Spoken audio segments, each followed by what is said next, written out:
من قرأ الفاتحة.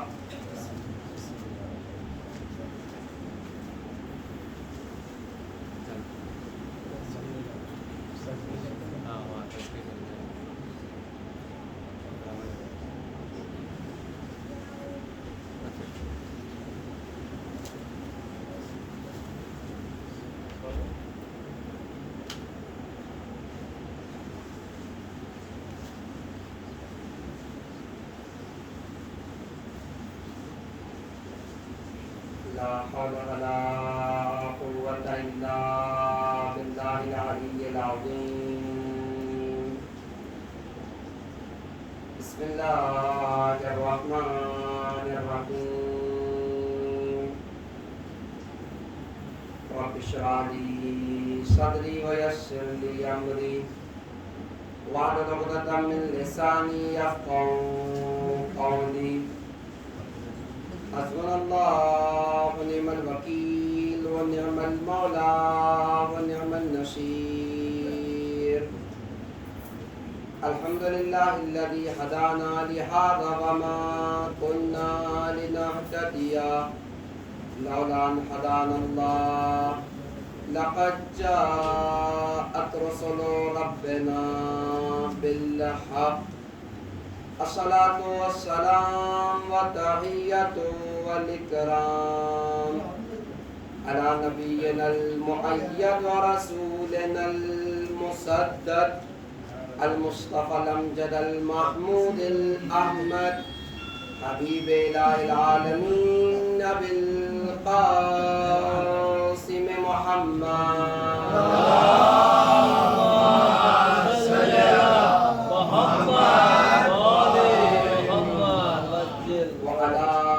بيته الطيبين الطاهرين المعصومين ولعنة الدائمة على أعدائهم ومعاندهم وظالمهم وغاصب حقوقهم ومنكري فضائلهم وشاكين فيهم أجمعين.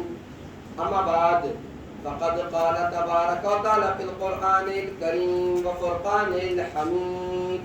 بسم الله الرحمن الرحيم. يا أيها الرسول بلغ ما أنزل إليك من ربك وإن لم تفعل فما بلغت رسالته والله يعصمك من الناس إن الله لا يهدي القوم الكافرين. اللهم صل على محمد وآل محمد. اگر قیام قدر معزز و محترم سامعین کرام، ولایت اور کربلا کے عنوان سے آپ کی خدمت میں مسلسل یہ گفتگو پیش کی جا رہی ہے، اور اس عنوان کے لیے جس آیہ کریمہ کا انتخاب کیا گیا ہے سورہ مبارکہ مائدہ کی آیہ کریمہ نمبر 67 جس میں ارشاد باری اقدس ہو رہا ہے یا ایھا الرسول بلغ ما انزل الیک من ربک. اے رسول اس پیغام کو پہنچا دیجئے جو تمہارے رب کی طرف سے تم پر نازل کیا جا چکا ہے. وَإِن لَّمْ تَفْعَلْ فَمَا بَلَّغْتَ رِسَالَتَهُ. اور اگر تم نے یہ کام نہ کیا تو گویا رسالت کا کوئی کام انجام نہیں دیا. واللہ یعصمک من الناس. اور اللہ تمہیں لوگوں کے شر سے بچائے گا. ان اللہ لا یہدی القوم الکافرین. اور بے شک اللہ قوم کافر کی ہدایت نہیں کرتا. مستقل اس آیہ کریمہ پر آپ کی خدمت میں گفتگو چلی آ رہی ہے، اور کل آخر بیان میں جب گفتگو تمام ہوئی تھی وہ مرحلہ وہ تھا کہ محبت اور ولایت میں کیا فرق ہے. میں نے کہا محبت میں بیعت کا مطالبہ نہیں ہوتا، ولایت میں بیعت مانگی جاتی ہے. اور میں نے کہا بہت سے ایسے ہیں جو مسلمان نہ ہو لیکن امام حسین سے محبت کرتے ہیں، امام علی سے محبت کرتے ہیں. اس کا مطلب محبت کا درجہ ولایت کے درجے سے کم ہے. محبت آتی ہے تب مرحلہ نکل کر ولایت کے میدان تک جاتا ہے، جس کے لیے کل آپ کی خدمت میں جناب سلمان نے فارسی والی روایت پیش کی تھی کہ صرف زبان سے علی علی کرنا کافی نہیں، بلکہ دل میں محبت بھی ہو اور اعضاء اور جوارح بھی علی علی کر رہے ہو، تب جا کے ولایت مکمل ہوتی ہے۔ یہ گفتگو کے آپ کی خدمت میں پیش کی تھی، اور آخر بیان میں کہا تھا، یاد رکھیے جب محبت حقیقی معنوں میں کسی دل میں جگہ بنا لیتی ہے تو پھر محبت خود بخود مجبور کرتی ہے کہ جس سے انسان محبت کر رہا ہے اس کی اطاعت کرے، اس کی پیروی کرے۔ یہ ہو ہی نہیں سکتا کہ مکمل محبت دل میں آ جائے اور جس سے محبت کر رہا اس کی اطاعت پیدا نہ ہو۔ آپ ملاحظہ کریں، ایک چھوٹا بچہ جسے سمجھ نہیں ہے، اچھے برے کی تمیز نہیں ہے، لیکن آپ اپنے گھر میں مشاہدہ کرتے ہوں گے اور دیکھتے ہوں گے، وہ جاتا ہے اور جانے کے بعد والد کے جوتے میں پیر ڈالتا ہے، باپ کے جوتے میں پیر ڈالتا ہے۔ بچہ کتنا ہے؟ 1 اور 2 سال کا بھی نہیں۔ آپ مجھے بتائیے کیوں وہ اس کام کو کر رہا ہے؟ کنگھی اٹھاتا ہے، سیدھا نہ صحیح الٹا سر میں پھیرنا شروع کرتا ہے۔ آپ نے مشاہدہ کیا ہوگا آپ کے چھوٹے بچوں سے ان باتوں کو؟ کیوں یہ کر رہا ہے؟ نہ جوتے میں اس کا پیر آ رہا ہے، نہ یہ سر میں کنگھی کر سکتا ہے، نہ اس کے پاس اتنے بال ہیں، لیکن یہ افعال انجام دے کیوں رہا ہے؟ کہ اس لیے دے رہا ہے کہ وہ دیکھتا ہے کہ یہ وہ شخصیتیں ہیں جو مجھ سے محبت کرتی ہے اور ان کی محبت خالص ہے، جیسے دیکھتا جاتا ہے ویسے عمل کرتا چلا جاتا ہے۔ یہ کیوں؟ اس لیے کہ دیکھ رہا ہے کہ مجھ سے محبت کرتے ہیں، یہ میرے والدین ہیں، یہ میرے پیرنٹس ہیں، اور جب اپنے خالص محبت کرنے والے کو اس طریقے سے کرتا دیکھتا ہے تو ویسا کرنے کی کوشش کرتا ہے۔ تو یہ فطری بات ہے کہ جس دن کسی کی محبت اخلاص کے ساتھ دل میں آ جائے، یہ محبت مجبور کرتی ہے کہ جس سے محبت کر رہے ہیں اس کی اطاعت اور پیروی کرو۔ اور اگر محبت کا دم بھر رہا ہوں میں، میرے اندر اطاعت کا جذبہ پیدا نہیں ہوا تو کہیں نہ کہیں محبت مکمل نہیں ہوا۔ یا میں نے کہا تھا کل، یا کہیں نہ کہیں احساس محبت ہے، ابھی محبت اس درجے پر نہیں پہنچی جب پہنچنی چاہیے۔ اور یقین مانیے یہ جو محبت اہل بیت ہے یہ کوئی معمولی شے نہیں ہے۔ امیر کائنات حضرت علی ابن ابی طالب علیہ السلام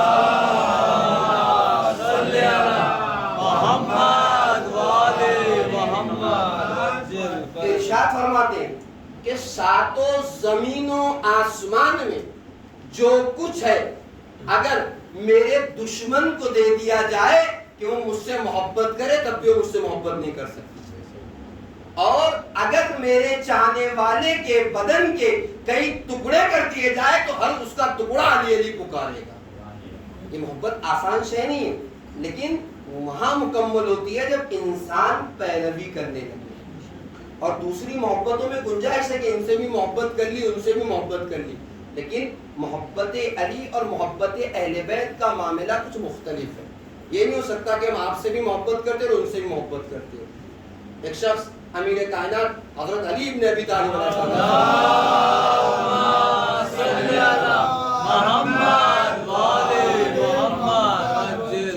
کی خدمت میں آیا، آ کے کہتا ہے مولا میں آپ سے بھی محبت کرتا ہوں اور آپ کے دشمنوں سے بھی محبت کرتا ہوں۔ امیر کائنات نے کہا تم ابھی کانے ہو، یا تو پورے اندھے بن جاؤ یا دونوں آنکھیں لے کے نابینا بن جاؤ۔ اب جملے پر غور کے جان گے مولا کیا کہہ رہے ہیں، تم ابھی کانے ہو، یا تو اس آنکھ کو کھو کے بالکل سے اندھے ہو جاؤ کہ دونوں آنکھیں تمہاری خراب ہو گئی، پوری طریقے سے ظلمت اور اندھیرے میں چلے جاؤ، یا یہ کہ نہیں حقیقی معنوں میں ہدایت پا کے دونوں آنکھوں میں نابینا اور روشنی لے کر ہماری محبت کو حقیقی معنوں میں مانو اور ہمارے دشمن سے بیزاری کا اظہار کرو۔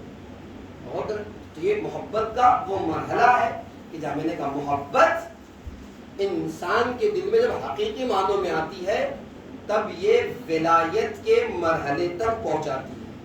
ہمیں کہا جب ولایت آئے گی، کیا معنی ولایت کے؟ حکومت، حاکمیت، انگلش میں گورنمنٹ، ولایت آف اہل بیت یعنی گورنمنٹ آف اہل بیت، یعنی اپنے نفس پر۔ کل کہا تھا اللہ کے رسول نے حدیث میں کیا پوچھا تھا، اولا بانفسکم، میں کیا تمہارے نفسوں پر تم سے زیادہ حاکمیت نہیں رکھتا؟ یعنی کیا مطلب؟ سب نے کہا تھا بلا یا رسول اللہ، ہم سے زیادہ ہمارے نفسوں پر آپ کو اختیار حاصل ہے۔ اس کا مطلب کیا ہے؟ جتنا اختیار مجھے اپنے آپ پر نہیں ہے، ولی کو، مولا کو اس سے زیادہ ہمارے اوپر اختیار حاصل ہے۔ کل کہا تھا اگر کہ آگ میں کود جاؤ تو کود جانا ہماری ذمہ داری ہے، اس لیے کہ اپنے سے زیادہ اختیار انہیں دیا. یہ اور بات ہے، غدیر کا انکار تو امت مسلمہ میں کسی نے نہیں کیا، لیکن اس معنی ولایت میں اختلاف ضرور ہے. غدیر سب نے لکھا، مسلمانوں کی ساری کتابوں نے بیان کیا، صرف مشکل کا ہے یہ ولی. من قلت مولا ہو فہذا علی مولا. ہمارے علماء اور اہل بیت کی جو نظر ہے ہمارے علماء کے پاس، مولا یعنی حاکم، مولا یعنی سرپرست. لیکن مسلمانوں کے دوسروں فرقوں کی جو نظر ہے وہ کہتے ہیں مولا کے معنی دوست کے. اتنے اختلاف ہے، اور مجھے کوئی دلیل بھی پیش نہیں کرنی ہے. اور دلیل پیش بھی کیا کروں، اس دن بھی کہا تھا جو سویا ہو اسے جگانا آسان ہے، جو جاگا ہوا اسے جگایا نہیں جا سکتا. لیکن ایک جملہ میں آپ کی خدمت میں کہوں گا، یہ بحث ایک بار مامون رشید کے دربار میں چھڑی تھی. تو مامون رشید ملعون نے یہ کہا تھا، سارے مفتی کہہ رہے تھے کہ مولا کے معنی دوست کے ہیں. مامون رشید کہہ رہا تھا کہ تمہاری عقل پر تو بچہ بھی ہنسے گا کہ کیا کسی کی دوستی کو بتانے کے لیے 1,00,000 کے مجمع کو روکا جائے. اور روکا نہیں گیا، چلچلاتی ہوئی دھوپ اور 1 گھنٹہ 10 منٹ 15 منٹ کی بات 3 دن تک روکا جائے. 1,25,000 کے مجمع کو چلچلاتی دھوپ میں، جب سب کے سروں پر بال نہیں ہے، پیر جل رہا ہے، صحرا ہے، نہ کھانے اور پانی کا انتظام ہے، کسی کے عقل میں یہ بات آتی ہے کہ اللہ کے رسول صرف اپنی دوستی کا اعلان کرنے کے لیے 1,25,000 کے مجمع کو 3 دن تک میدان غدیر میں روکے رہے. ان باتوں پر تو بچے بھی مسکرائیں گے تمہاری عقل پر کہ دوستی کے اعلان کی خاطر اللہ کے رسول نے اتنی دیر تک روکے رہے. اور دوست تو کیا، دشمن بھی جانتا ہے کہ اس ولایت کے معنی، اس مولا کے معنی دوستی کے نہیں حاکمیت کے. مل کے صلاۃ محمد علیہ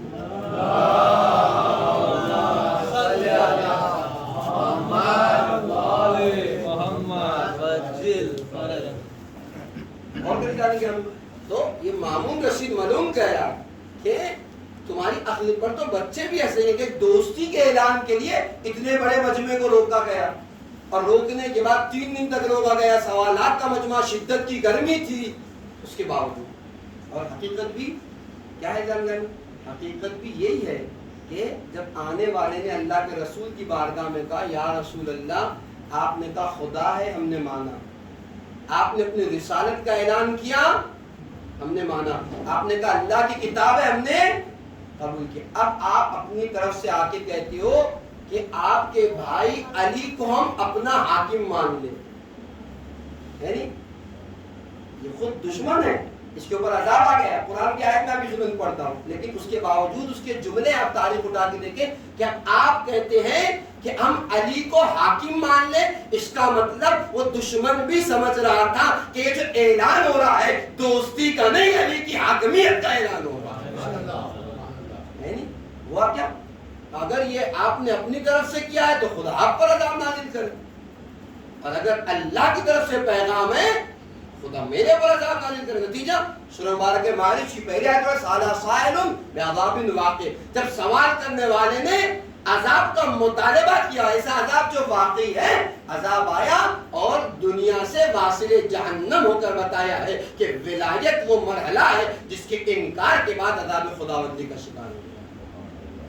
اور پھر کہنے کی بات یہ کہ محبت اور ولایت دو الگ الگ شے کا نام ہے.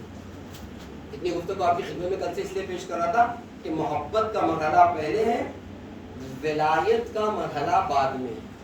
اور جب ولایت آتی ہے تو پھر چو چرا کی گنجائش نہیں. میں نے کہا اپنے نفس پر، اپنے آپ پر اپنے سے زیادہ کسی کو اختیار دے دینے کا مطلب وہ مولا ہے.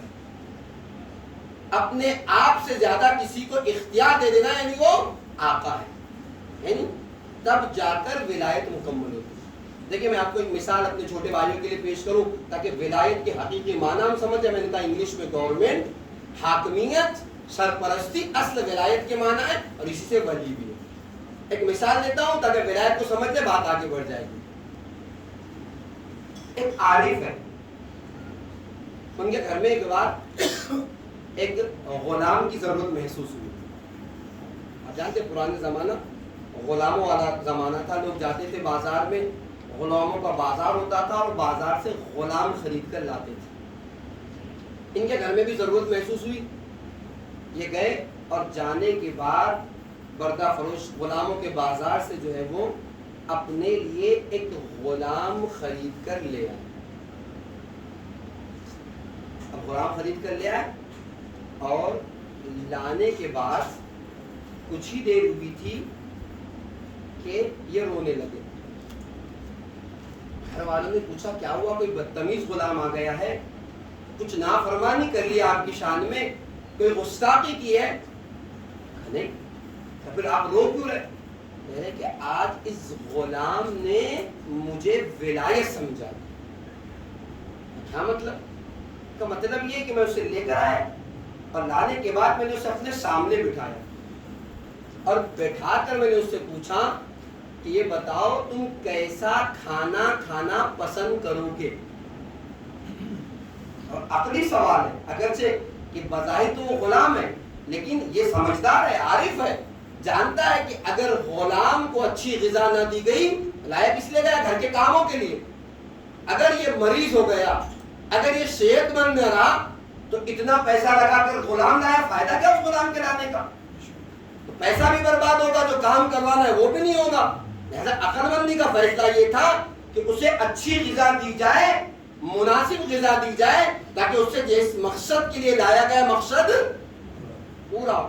اچھا اس میں بھی مشکل کیا ہے؟ دنیا بھر کے غلام آتے تھے، افریقہ کا غلام، انڈونیشیا کا غلام، اب سب کی غذائیں تو برابر نہیں نا، الگ الگ غذائیں، کچھ تیز کھانے کی آتی ہے، کچھ پھیکا کھانے کی آتی ہے، ہوتا ہے نہیں؟ تو آج بھی دنیا کا ہر جگہ کلچر الگ الگ ہے۔ ہم اور آپ مسالے اور مرچ کھاتے ہیں، آپ ایران میں چلے جائیے ذرا سی مچھلی شو شو کر کے رہ جاتے ہیں۔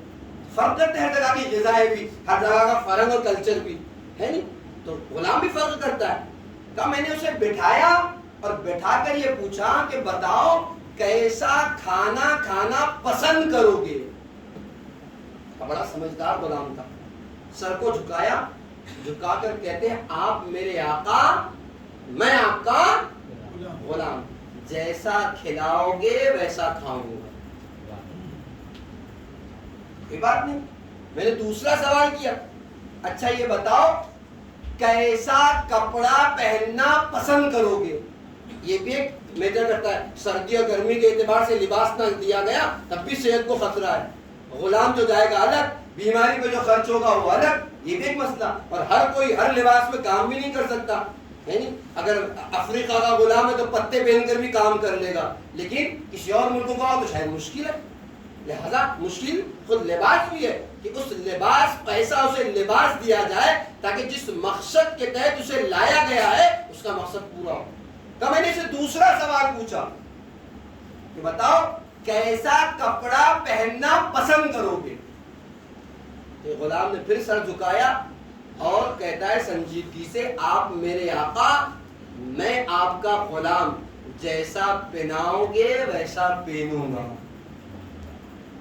توجہ زیادہ جا رہی ہے، ولایت کہتے کسے؟ تیسرے مرحلے میں میں نے اسے تیسرا سوال کیا، اچھا کہاں رہنا پسند کرو گے؟ ایک آدمی، ایک غلام ہے، گرم علاقے کا، افریقہ کا ہے، اے سی میں رکھو گے رات بھر سو نہیں سکتا، ایک سرد علاقے کا اے سی کے بغیر سو نہیں سکتا۔ یہ بھی فرق کرتا ہے کہ اسے آرام نہیں ملے گا تو صحت کیسے رہے گی، دن بھر کام کیسے کرے گا، اہمیت تعمیل ہے کہ اسے کہاں رکھا جائے۔ اچھا صوفے پہ سونے کا عادی ہے، درخت کے نیچے سونے کا عادی ہے، زمین پہ سونے کا عادی، فرق کرتا ہے۔ میں نے کہا دنیا بھر کے غلام آتے تھے، جہاں کا غلام ہوگا، جس مزاج کا ہوگا، جس کلچر کا ہوگا، ویسے اسے رہنا بھی دینا ضروری ہے۔ ہاں میں نے تیسرا سوال کیا، اچھا بتاؤ کہاں اور کس مقام پر رہنا پسند کرو گے؟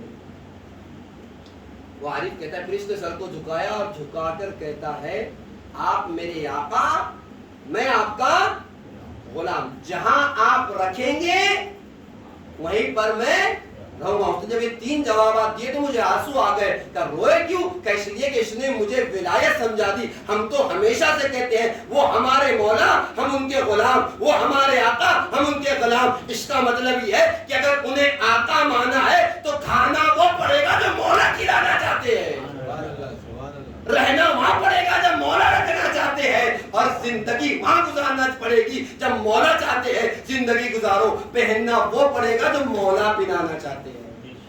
چو چرا کی گنجائش نہیں. ہماری زبان کے چٹخارے یہ غذا اچھی لگتی ہے, شریعت نے اسے حرام قرار دیا ہے. اگر مولا کو مولا مانا ہے تو پھر آپ کی زبان کے چٹخارے نہیں دیکھے جائیں گے, مولا کا حکم دیکھا جائے گا. ہمارا دل کرتا ہے ہم پھٹا ہوا لباس پہنے, آپ کے پھٹے ہوئے لباس کی اہمیت نہیں. اگر آپ کا جسم دکھ رہا ہے, شریعت آگے کہے حرام ہے, اگر مولا مانا ہے, ولایت کا اقرار کیا ہے, تو ذمہ داری ہے کہ ویسا لباس پہننا پڑے گا جسے مولا پہنانا چاہتے ہیں. ہمارا کام, ہم تو گرین کارڈ چاہتے ہیں, ہم تو فلاں کنٹری میں رہیں گے. اگر شریعت آگے کہے کہ تمہارے بچوں کا دین داؤ پہ لگ جائے گا, اس جگہ سے ہجرت کرنا تمہارے اوپر واجب ہے, تو تمہاری ذمہ داری ہے کہ وہاں رہو جب مولا رکھنا چاہتے ہیں. اور اصل ولایت کے معنی یہ ہے کہ جو مولا کھلانا چاہتے ہیں, غلام ہے, بندگی کا دعویٰ ہے, غلامی کا دعویٰ ہے, تو پھر کھانا وہ پڑے گا جو مولا کھلانا چاہتے ہیں, پہننا وہ پڑے گا جو مولا پہنانا چاہتے ہیں, اور رہنا وہاں پڑے گا جو مولا رکھنا چاہتے ہیں. اس غلام نے سمجھا دیا کہ غلامی کہتے کسے ہے. غلامی کا مطلب اپنی مرضی نہیں, اپنی منمانی نہیں, بلکہ جو مولا چاہ رہے اس کو انجام دینے کا نام ولایت ہے, حاکمیت ہے. تو یہ ولایت 2 دن سے آپ کی خدمت پیش کرتا ہے. ولایت اور محبت میں فرق ہے. اب سوال یہ آتا ہے کہ اگر میں نے ولایت کو مان لیا, میرا فائدہ کیا؟ زندگی میں بہت سے فائدے ہیں. کبھی وقت رہے گا اس موضوع پہ اس لیے بھی ہاتھ نہیں لگانا چاہتے کہ بات آگے چل جائے گی, لیکن مرنے کے بعد جہاں انسان کی آنکھ بند ہوئی وہاں ولایت کی کارکردگی, ولایت کے کام شروع ہو. تو انکار کر سکتا ہے اس سے؟ ایک آسان سے مثال دیتا ہوں, کبھی آپ نے غور کیا کہ نہیں کیا, آج آپ غور کیجیے. مرنے والا مر گیا ہے نہیں, اور جب مر گیا تو غسل, کفن, ایک جملہ موت کے حوالے سے میں چاہ رہا تھا شب جمعہ پڑھوں, لیکن کسی وجہ سے کچھ باتیں آج پیش کرنی پڑی ہے. تو جب اللہ کے رسول حضرت محمد مصطفیٰ صلی اللہ علیہ وسلم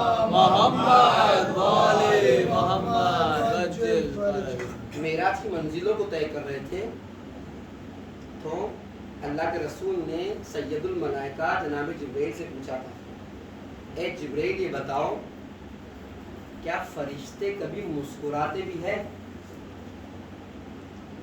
جناب جبرائیل نے کہا تھا یا رسول اللہ فرشتوں کو حس نہیں ہوتی, اسے ہم فیلنگ کہتے ہیں, احساسات نہیں ہوتے, لیکن بعض مقامات ہیں جب فرشتے مسکراتے ہیں. اس میں سے ایک مقام جناب جبرائیل نے کیا گنایا تو پتہ ہے؟ مقام یہ گنایا تھا کہ اگر مرنے والی کوئی عورت ہو, اور عورت نہ ہو, بے پردہ عورت ہو, اور جب وہ مر جاتی ہے اور اسے غسل و کفن دیا جاتا ہے, اور اس کے آخری دیدار کے لیے اس کے چہرے کو کھولا جاتا ہے, تو ایک منادی ندا لگاتا ہے. کیا لگاتا ہے؟ نامحرم نہ دیکھیں, نامحرم نہ آئے. جبرائیل کہتے ہیں فرشتے مسکراتے ہیں, زندگی بھر اپنے جسم کی نمائش کرتی پھرتی رہی, اور آج یہ مر گیا ہے تو اس بیچارے کو اس کے پردے کا خیال آ گیا ہے. اس مقام پر فرشتے مسکرا دیتے ہیں, جبکہ انہیں کیا پتا کہ ابھی کچھ دیر کے بعد اس کا چہرہ جو ہے وہ کیڑے مکوڑے کھا جائیں گے. لیکن فرشتے آواز دے کے زندگی بھر یہ یوں بے پردہ پھرتی رہی, آج یہ مر گئی ہے تو اس بیچارے کو اس کے پردے کا خیال ہے, فرشتے مسکرا دیتے ہیں. سارا گھر رو رہا ہوتا ہے, فرشتے مسکرا رہے ہوتے ہیں. خیر ولایت کی بات کر رہا تھا, مرنے والا مر گیا, غسل کفن, نماز میت کی باری ہے. مولانا نے سامنے تکبیر شروع کیا, اللہ اکبر, ایک تکبیر, دوسری تکبیر, تیسری اور چوتھی کے بعد مولانا صاحب نے پڑھنا شروع کیا.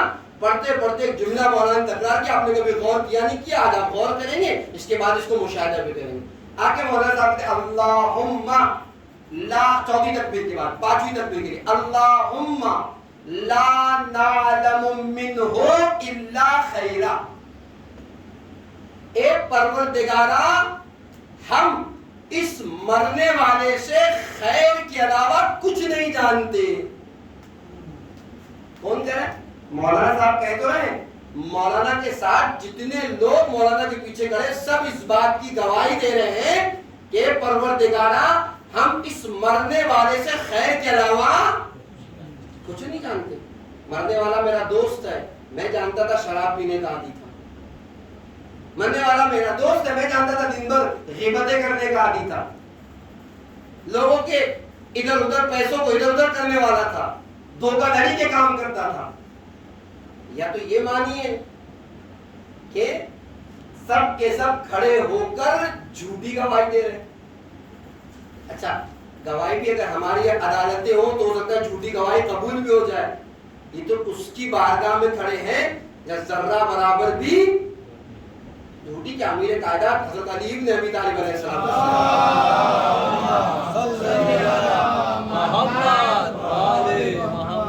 ارشاد فرماتے ہیں کہ گناہ کرنا تو بہت سوچ سمجھ کے کرنا, اس لیے کہ الحاکم هو الشاہد, کل جو تمہارا فیصلہ کرنے والا ہے نا وہی تمہارا وٹنس اور گواہ بھی ہے.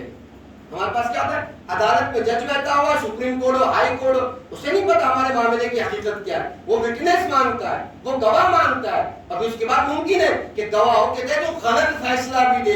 امیر کائنات کہتے ہیں یاد رکھو گناہ کرنا تو اس بات کا خیال کر کے کرنا کہ کل جب اس کی بارگاہ میں حساب کے لیے جاؤ گے, عدالت بھرے گی اس حقیقی مالک اور خالق کی, تو اسے گواہ کی ضرورت نہیں ہے, وہ خود تمہارے معاملات پر گواہ ہے, وہ جھوٹی گواہی کے امکانات پائے نہیں جاتے.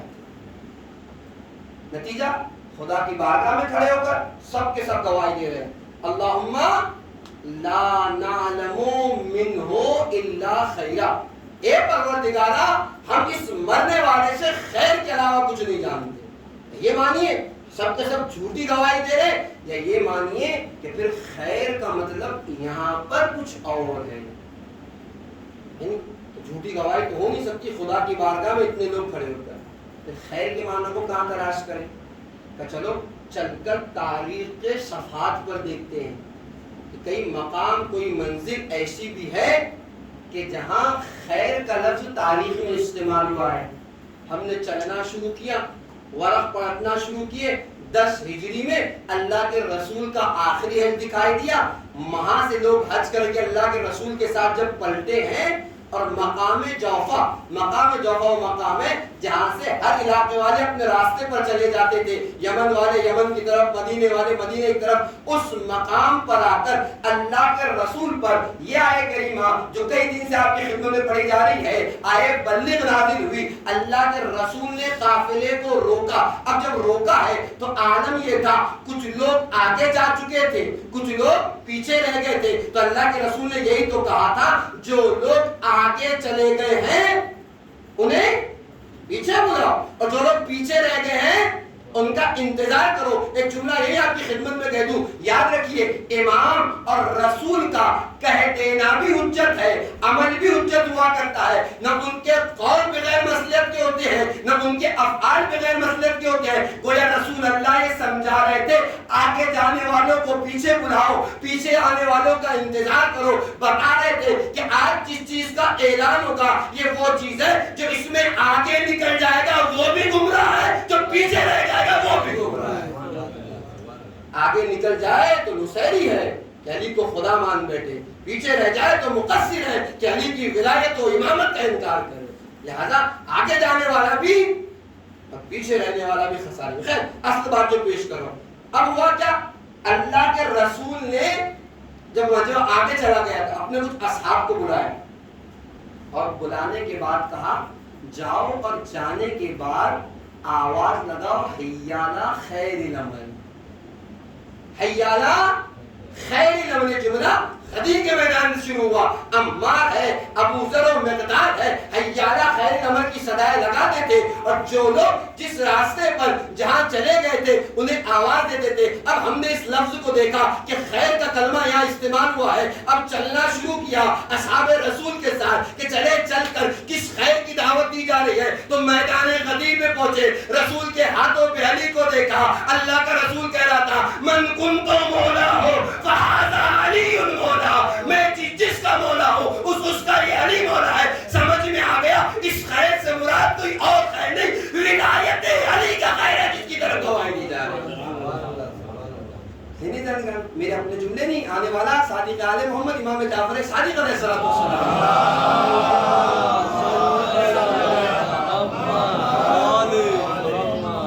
کی خدمت میں آیا تھا اور آگے کا مولا مرنے والا مر گیا، ہم کھڑے ہو کر خیر کی گواہی دے رہے جبکہ جانتے ہیں جھوٹا تھا، نعوذ باللہ چور تھا، شرابی تھا، جواری تھا، پھر کیسے ہم خیر کی گواہی دیتے ہیں؟ کیوں کر خیر کی گواہی دیتے ہیں؟ امام کہتے ہیں یہ بتاؤ اس کے دل میں ہماری ولایت تھی کہ نہیں تھی؟ کہ مولا آپ کی ولایت تھی اس کے دل میں، کہ جا کر خاموشی سے گواہی دے دو کہ پروردگارا اس سے ہم خیر کے علاوہ کچھ نہیں جانتے۔ ہم نے غور کیا کہ جو گواہی دی جاتی ہے یہ ولایت علی ابن ابی طالب کی گواہی۔ پہلا مرحلہ کفن پر آپ کئی گواہیاں دیتے ہیں، دوسرا مرحلہ، تیسرے مرحلے میں میں آپ کی خدمت میں پیش کروں، میں نے سوچا تھا ان موضوعات کو کل شب جمعہ آپ کی خدمت میں پیش کروں گا، لیکن خیر کل کوئی اور بات آپ کی خدمت میں پیش ہوگی، لیکن آج پیش کروں۔ آپ دیکھیں نہج البلاغہ میں ایک مقام پر امیر کائنات حضرت علی ابن ابی طالب علیہ السلام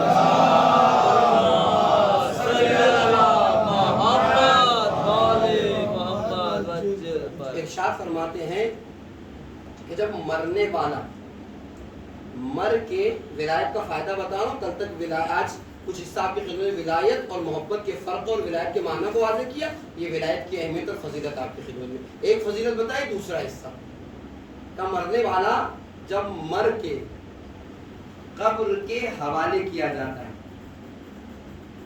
تو تین مشکلیں، تین مصیبتیں اس کے دامن گیر ہو جاتی ہیں۔ پہلی مشکل، امیر کائنات کہتے ہیں کہ جب یہ زندہ تھا تو بڑے بڑے گھروں میں رہنے کا عادی تھا، بنگلو، فلیٹ، حویلی میں رہنے کا عادی تھا، اور نہ تھا تو خواہش مند تھا۔ لیکن آج جب مر گیا ہے تو اسے اتنی چھوٹی قبر میں لٹایا جاتا ہے کہ صحیح سے کروٹ بھی نہیں دے سکتا۔ پہلی مشکل تنگی قبر، قبر کا چھوٹا ہونا، پھر بھی گاؤں کی تو نسبتاً بڑی ہوتی ہے، بامبے وغیرہ میں آپ جائیں گے اتنی چھوٹی ہوتی ہے کہ آپ پوچھئے گا۔ خیر، پہلی مشکل تنگی قبر۔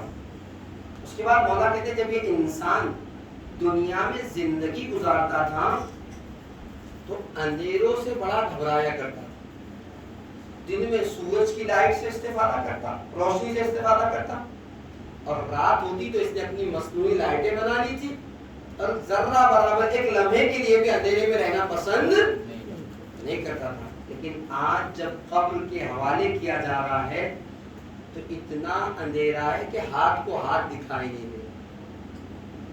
دوسری مشکل تاریکی قبر، تنگی قبر، تاریکی قبر، قبر کا اندھیرا۔ اور تیسرے مرحلے میں مولا کہتے ہیں یہ انسان جب دنیا میں دن گزارتا تھا تو کئی رشتوں سے جڑا ہوا تھا، گھر میں ہوتا، بیوی، بچے، بہن، بھائی، ماں باپ کے ساتھ ہوتا، اسکول، کالج اور یونیورسٹی میں جاتا تو وہاں کے دوست تھے، آفس، دفتر وغیرہ میں چلا جاتا تو وہاں کے دوست تھے، بقیہ ٹائم میں رشتہ دار، عزیز احباب کے ساتھ زندگی گزاری، یعنی صبح سے شام تک کسی نہ کسی رشتے سے کسی نہ کسی کے ساتھ رہتا تھا۔ لیکن آج جب مر گیا ہے نہ دوست ہے، نہ عزیز ہے، نہ اقارب ہے، نہ رشتہ دار ہے، نہ والدین ہے، نہ بیوی اور بچے، یکو تنہا قبر کے حوالے کر دیا گیا۔ پہلی مشکل تنگی قبر، دوسری مشکل تاریکی قبر، تیسری مشکل تنہائی قبر۔ تو قبر کی ویسے بھی میں نے آپ کی خدمت پیش کیا کہ پہلی رات بڑی سخت رات ہے، شہزادی کا جملہ غالباً آپ ہی کی خدمت میں پیش کیا تھا اس روز کہ شہزادی جب امیر کائنات کے گھر سے اپنے گھر آئی تھی تو خاص گریہ کیا تھا۔ مولا نے پوچھا تھا شہزادی کوئی گستاخی، کوئی کمی نہیں، آج ایک گھر کو چھوڑا ہے دوسرے گھر میں آ گئی ہوں، سوچتی ہوں کہ جب دار دنیا کو چھوڑ کر دار آخرت کی طرف جاؤں گی تو عالم کیا ہوگا۔ میں نے کہا شہزادی معصومہ ہے، غلطی کے چانسز نہیں ہے، لیکن اپنے شوہر کے پہلے گھر میں شوہر کے پہلے دن قبر کی پہلی رات کو یاد کر کے اپنے چاہنے والوں کو پیغام دے رہی ہے کہ قبر کی پہلی رات سخت ترین رات ہے، انتظام کر کیا۔ اس لیے نماز وحشت قبر مستحب ہے، صدقہ مستحب ہے، اس لیے کہ پہلی رات ہے۔ یہاں تک تو یہ مشکلات ہے جو ایک مرنے والے کے ملحق ہوتی ہے. ایک حدیث ہمارے آپ کے پانچویں امام امام محمد باقر علیہ السلام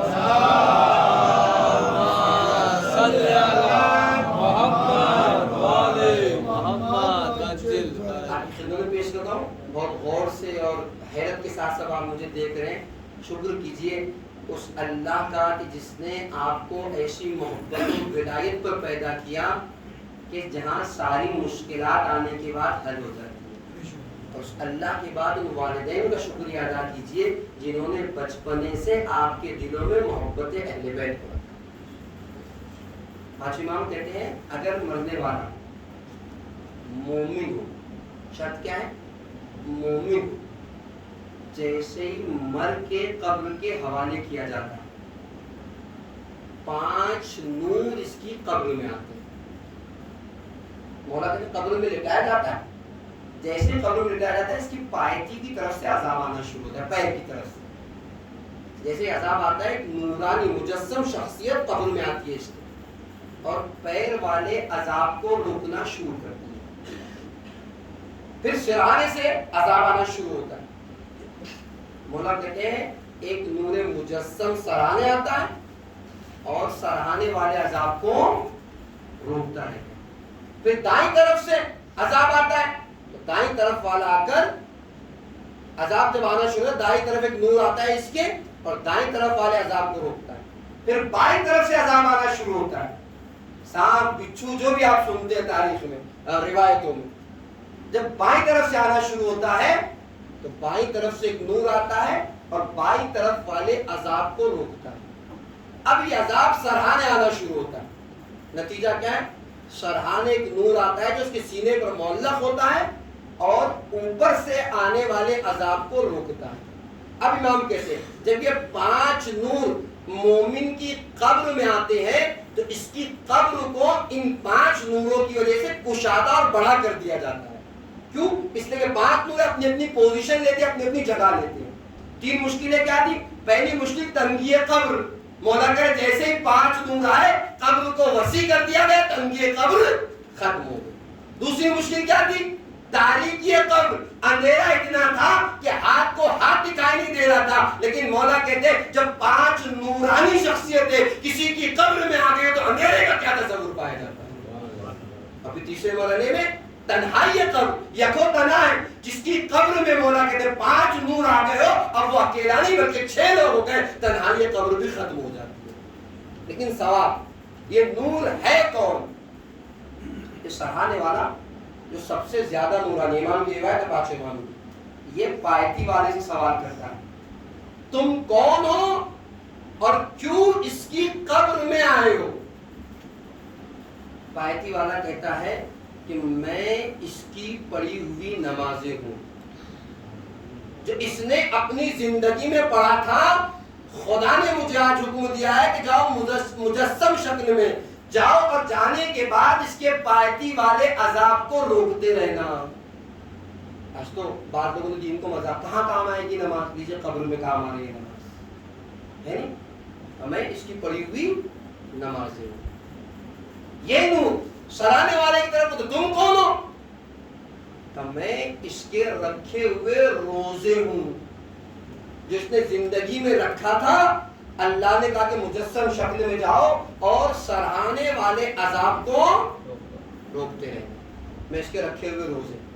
دائیں آتا تم کون ہو, تم کیوں اس کی قبر میں آئے ہو؟ کہ میں اس کے انجام دیے ہوئے حج و عمرات ہوں جو اس نے زندگی میں انجام دیا. آج خدا نے مجھے حکم دیا ہے کہ مجسم شکل میں اس کی قبر میں جاؤں اور اس کے دائیں والے عذاب کو روکتا ہوں. بائیں طرف والے تم کون ہو اور کیوں کر اس کی قبر میں آئے ہو؟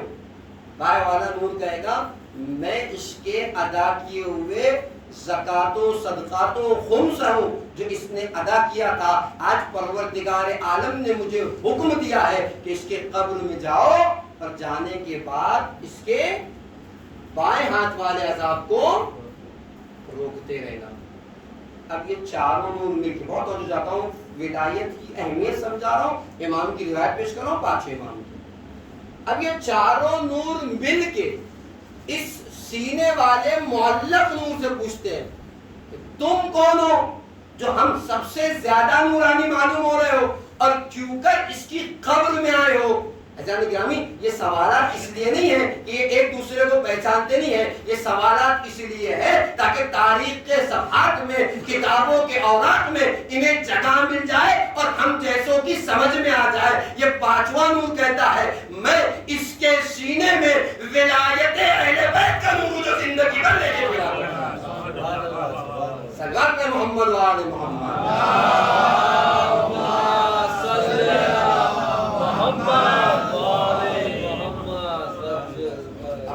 اتنا ہی نہیں بلکہ یہ نور کہتا ہے یاد رکھو خدا نے مجھے نورانی نہیں بنایا، تم سب کا سردار بنا کے بھیجا ہے۔ اگر اس قبر میں میں نہ آتا تو تم میں سے کوئی نہ آتا۔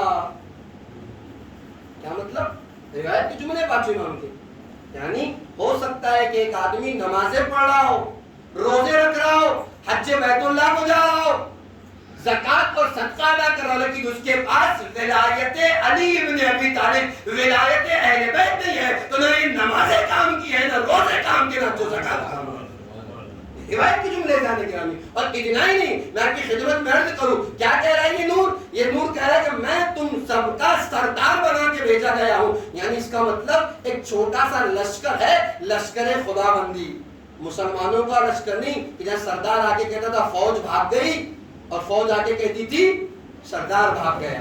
نا یہ لشکر خداوندی ہے، جہاں سردار ہوگا وہیں فوج ہوگی، جہاں فوج ہوگی وہیں سردار ہوگا۔ یہ لفظوں کے بدل کے کہوں، جہاں ولایت ہوگی وہیں نمازیں پڑھی جائے گی، وہیں روزے رکھے جائیں گے، وہیں حج و عمرات اور زکات دکھائی دے گا۔ کوئی اگر یہ کہے کہ میں سب کرتا ہوں ولایت کو نہیں مانتا تب بھی بے وقوف بنا رہا ہے، اور برعکس اگر کوئی کہے کہ میں ولایت کو مانتا ہوں اعمال کی کیا ضرورت تب بھی بے وقوف بنا رہا ہے۔ اور یہ بھی نہیں ہو سکتا کہ آپ اعمال کر رہے ہو ولایت کو نہیں مانتے، اعمال کسی کام کے نہیں۔ اور یہ بھی نہیں آج ہماری قوم میں چلا ہے کہ ہمارے پاس محبت اہل بیت ہے کافی ہماری شفاعت کے لیے، نمازوں کی کیا ضرورت، روزوں کی کیا ضرورت، حج و زکات کی کیا ضرورت، یہ بھی بیوقوف بنا رہا ہے۔ اس لیے کہ جہاں ولایت ہوگی وہیں نمازیں پڑھی جائیں، وہیں حج عمرہ زکات، اور برعکس بھی میں نے کہا۔ اس لیے کہ خود امیر کائنات حضرت علی ابن ابی طالب علیہ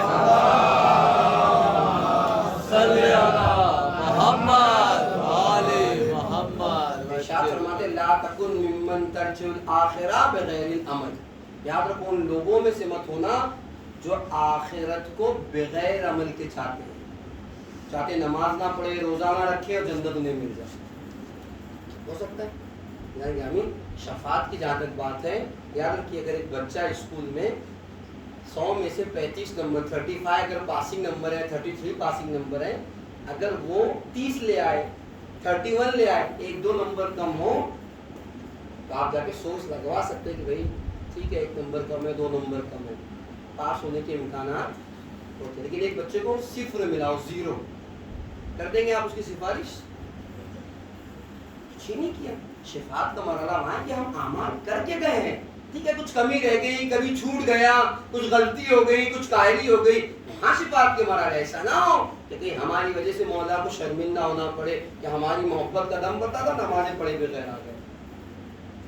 لہذا شفاعت نہیں ہے کہ آپ ایک دم بلائنگ چلے جائیے یہاں سے، نہیں کچھ کر کے جائیے، کمی ہو جائے گی تو اہل بیت علیہ السلام غور کریں کہ ولایت ہے، جہاں انسان مرتا ہے وہیں سے اس کے مراحل شروع ہو جاتے ہیں، اور کبھی میں نے کہا نماز میت میں، کبھی قبر میں، اسی لیے 5ویں امام محمد باقر علیہ السلام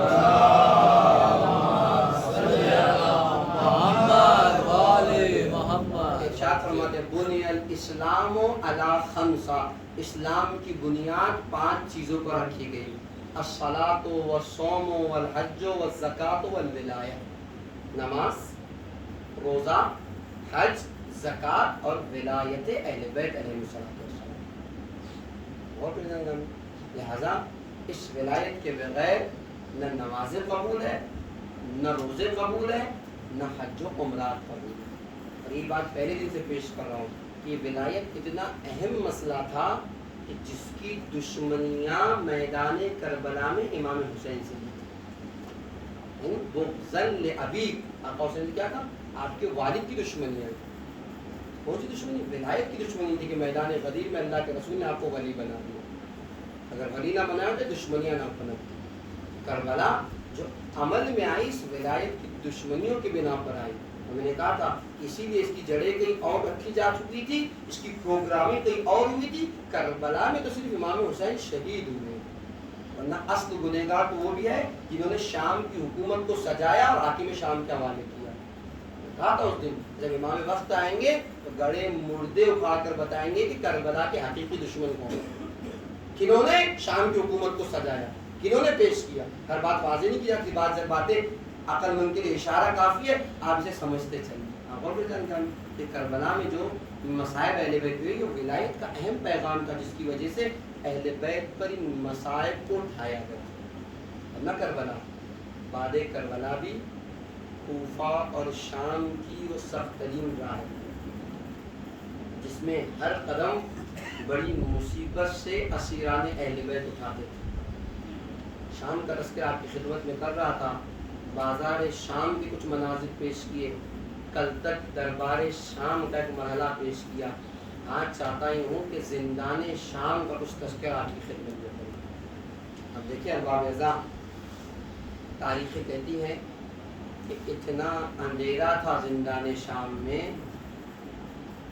نہ روشنی اور نہ کھلی ہوا کا گزر تھا, جس کی وجہ سے چھوٹے چھوٹے بچے زندان شام کے دروازے کے پاس آ کے بیٹھ جاتے تھے تاکہ کچھ تازی ہوا میسر آ سکے, کچھ تازی ہوا لے سکے. نہ پانی ہے صحیح سے جو سیراب کر سکے, نہ ٹھنڈی ہوا ہے.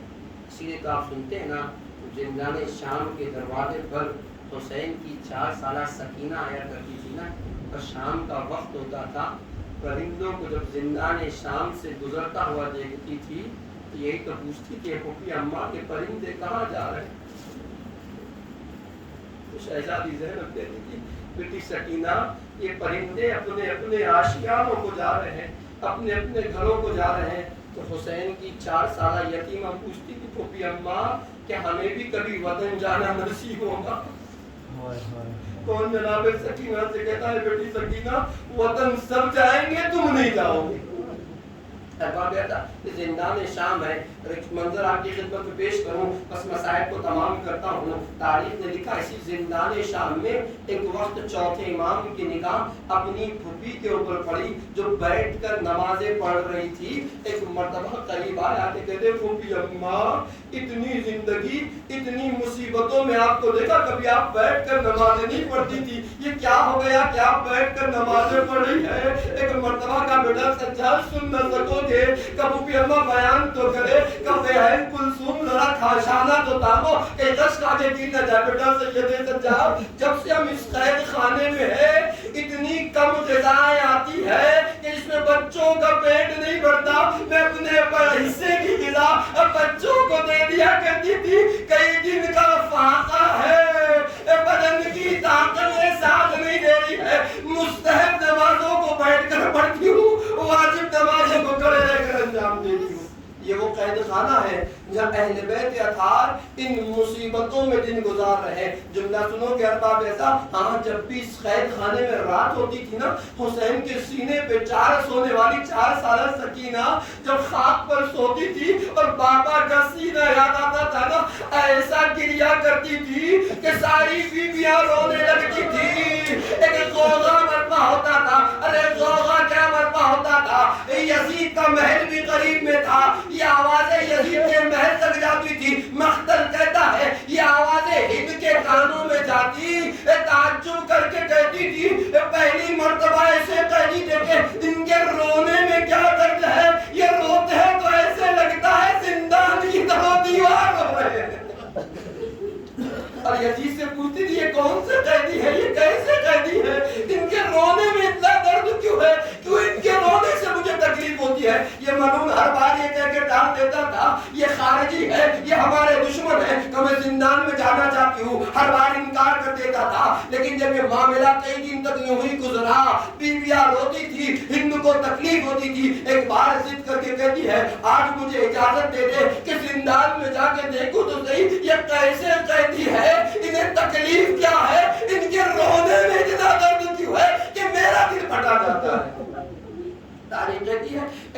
تو مل گئی.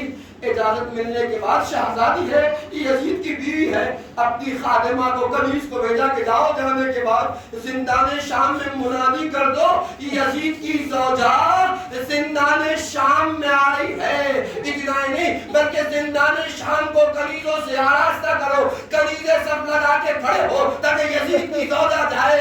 ایک کنیز آئی, زندان شام میں اعلان کیا یزید کی زوجہ ہند آ رہی ہے. جملہ سن سکتے ہو اور تاریخ کہتی ہے جیسے ہی اہل بیت کے گھرانے کی مردوں نے عورتوں نے سنا زوجہ یزید ہند آ رہی ہے, اپنے اپنے سروں کو اپنے اپنے گھٹنوں میں ڈال دیا. شہزادی زینب کہتی ہے اے بیویو ذرا مجھے اپنے حلقے میں لے لو تاکہ ہند مجھے پہچان نہ سکے.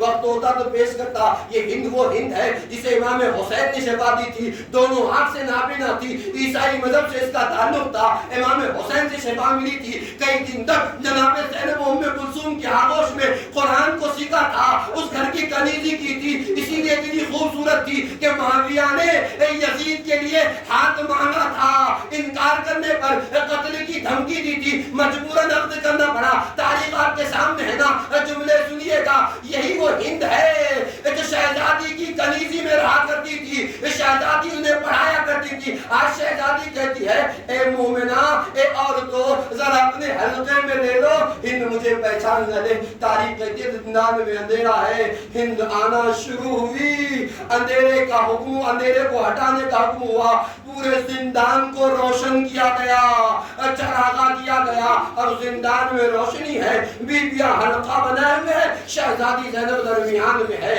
اسی لیے تو میں نے کہا تھا قید خانے میں تلاطم ہے کہ ہند آتی ہے.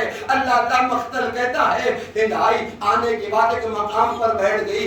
بیٹھنے کے بعد سوال کرتی ہے من ای العصار انتن, اے اسیرو یہ تو بتاؤ تم کہاں کے اسیر ہو, کہاں کے قیدی ہو. تاریخ کہتی ہے کسی نے کچھ نہ بولا. دوسری مرتبہ ٹکرائے من ای العصار انتن, اے قیدی اسیر ہو یہ تو بتاؤ تم کہاں کے قیدی ہو. پھر کسی نے کچھ نہ کہا. جب تیسری مرتبہ سوال کیا نا, شہزادی زینب نے دیکھا کوئی جواب نہیں دے رہا, ایک مرتبہ آواز دے کے کہتی ہے من المدینہ, ہم مدینے کے رہنے والے.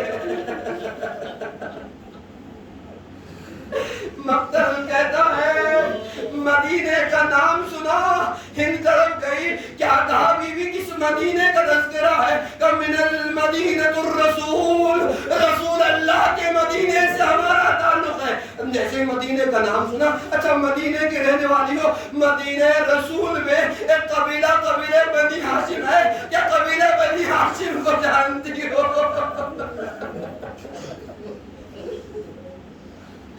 مقتل کہتا ہے شہزادی زینب نے کہا ہاں ہمارا تعلق قبیلہ بنی ہاشم سے ہے. جیسے بنی ہاشم کا نام سنا, ایک مرتبہ کہتی ہے ارے قبیلہ بنی ہاشم میں میرا آقا حسین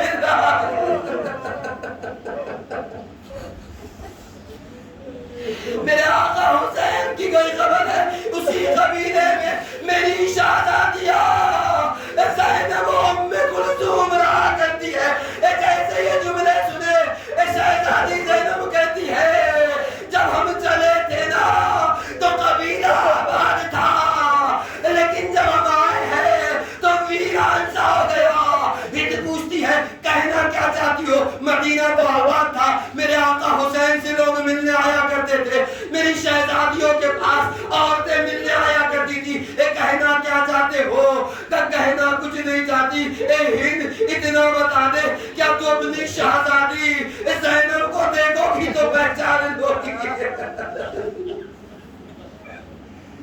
مقتل کے جملے ہے شہزادی زینب نے جملے کہ ہند نے کہا کیسی بات کرتی ہو, جس آغوش میں بڑی ہوئی ہوں, جس آغوش سے قرآن سیکھا ہے, بلا شہزادی کو نہ پہچانوں. اتنا سننا تھا, چہرے سے بالوں کو ہٹایا.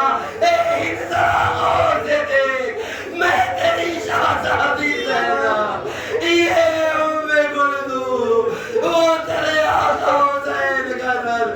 اتنا سننا تھا, سر سے چادر بے کی دربار یزید میں چلی گئی.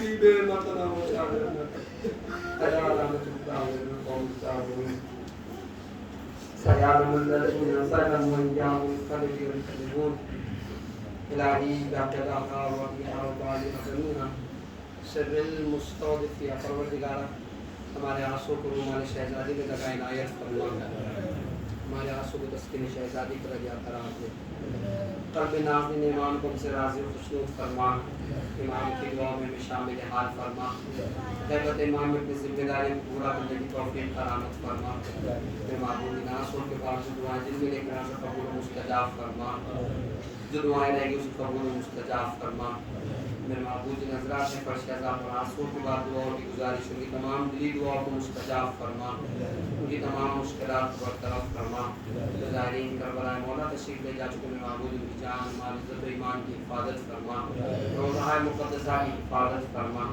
میرے معبود اہم ترین دعا ہے پروردگارہ یوسف طہرا منتخب خود امام حسین امام زمانہ کی تعجیل فرما، امام کے مخلص غلاموں میں ہمارا شمار فرما، ربنا تقبل منا انک انت السمیع العلیم۔ آپ سے گزارش ہے ایک مرتبہ نمبر 3 مرتبہ سورۃ توحید کی قرأت فرما کر مرحومہ بلقیس بانو بنت ممتاز حسین رضوی، مرحوم سید امداد حسین بن ارتجا حسین، مرحومہ قمر جہاں بنت محمد حسنین اور مرحوم اکبر حسین بن شہید حسن اور جملہ مرحوم کی کو بخش دیں۔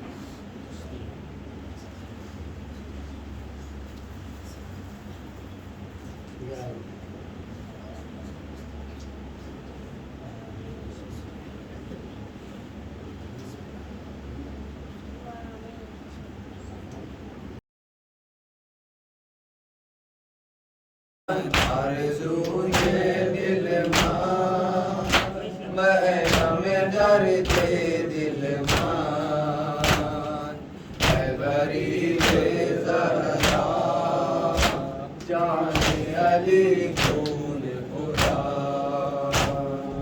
تیرا انجام تو تیرا آغاز تو ہے تجھے میری خبر تیرا امراض ہے تو میں ہوں دیوانہ تیرا تیری ہم راز ہے تو تیرے ماتم کے سوا کوئی درمان نہیں حیا للرضا حیا للبقاء فی ماتم الحسین مظلوم کربلا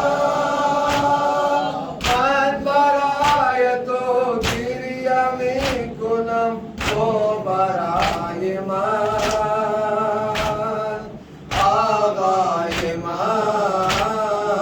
آرزوی دل من محرم درد دل من اے غریب زہرا جان علی کون خدا وہ زینب خواستہ جگر جو پابند رسم بن گئی اس کی رضا نے پایا نہ کبھی میں نے یہ کرتی رہی لاش پر تیری بہن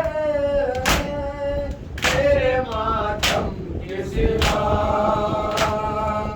کوئی درمان نہیں آرزوئے دل مان محرم درد دل مان اے غریب زہرا جان علی میں خدا آرزوئے دل مان محرم درد دل مان اے غریب زہرا جان علی کون خدا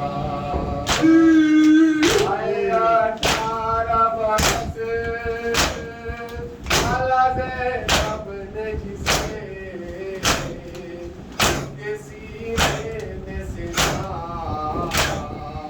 عمر نے چھوڑ دیا اب سنے گا نہ کوئی علی اکبر کی آزاد تیرے ماتم کے سوا کوئی ارمان نہیں آرزو دل محرم درد دل غریب زہرا جان علی خون خدا آرزو دل محرم درد دل غریب زہرا جان علی خون خدا وہ ہے تقلم کی دعا مالک دونوں مکان جس کی آنکھوں سے سزا